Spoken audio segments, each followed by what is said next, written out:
Have you ever run across some memes showing that Queen Elizabeth II is immortal?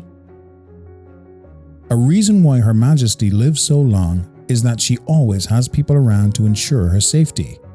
Perhaps the most well-known among them are the Queen's Guard. In this video, you'll learn some cool facts about these royal guardsmen and why you should never try to annoy them. Let's begin.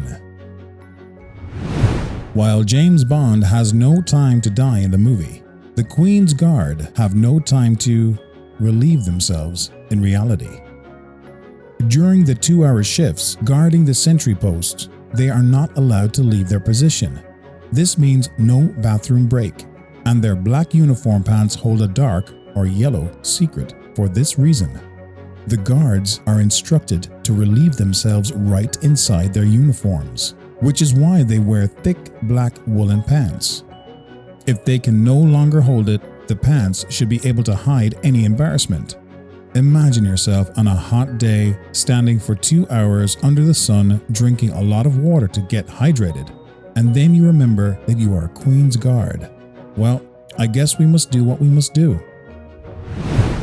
Have you watched videos of someone trying to make the Queen's Guard laugh? That's because they are infamous for always keeping a straight face under any circumstances. They are trained for this, because even though it never hurts to put on a smile, these guards' wallets will actually get hurt. It's said that if they get caught slipping a smile or laughing, they would be fined up to a week's pay. Well, that's a lot.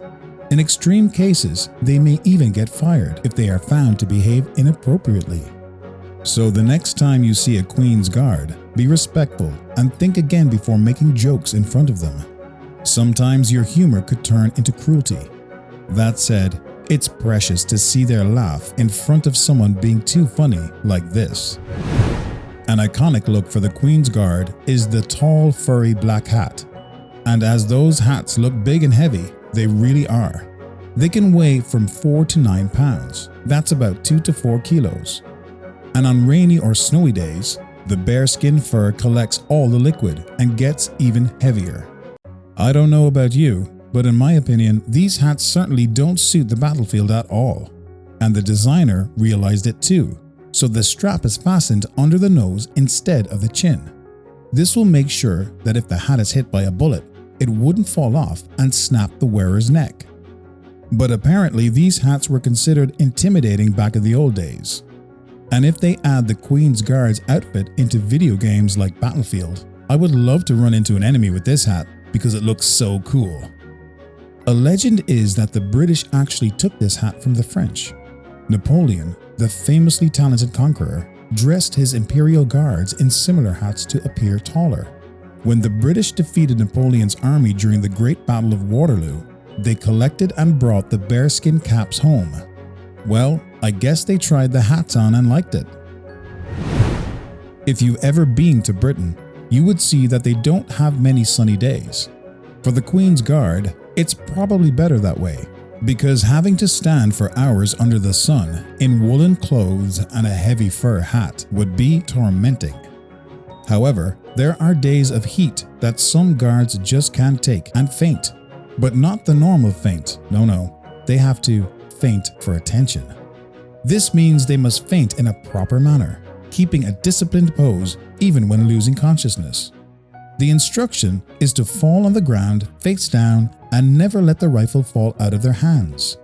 As the Kingsman said, manners maketh man. But I guess it's just inside Britain. There's no doubt that the Queen's Guard have to deal with a lot of irritation from tourists. They are like pantomime actors, but be careful because they are allowed to react if people get on their wrong side. If you take pictures with them, it's okay and understandable, but if you try and provoke them and start touching their bodies, the guards are allowed to give warning shots. They can also do this while marching and when people get in their way. "Make way for the Queen's Guard!" is what you will hear, and boy, they can shout.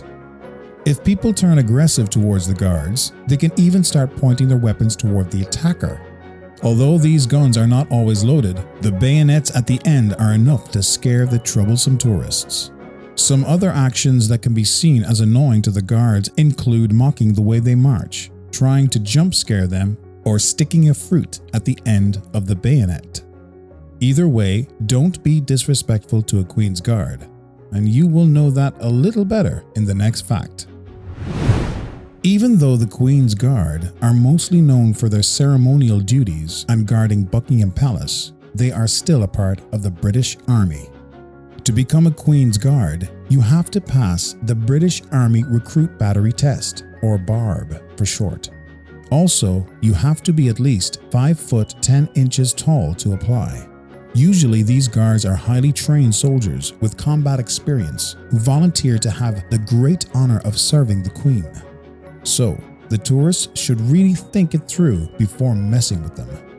You will also need to have a good educational background to apply for the Queen's Guard.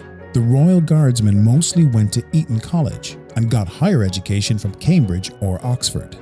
It is understandable since you will meet many influential people, presidents, prime ministers, and celebrities, all who come to Britain to greet the royal family. Best of all, you will serve to protect the Queen, and sometimes even get a chance to chat with her too. Some say she has a great sense of humor. The Queen's Guard may not be secret spies, but they certainly have secret facts, right? If you know any other cool things about them, let us know in the comments section. And if you find this video enjoyable, please give us the thumbs up and subscribe for more videos. Thanks for watching.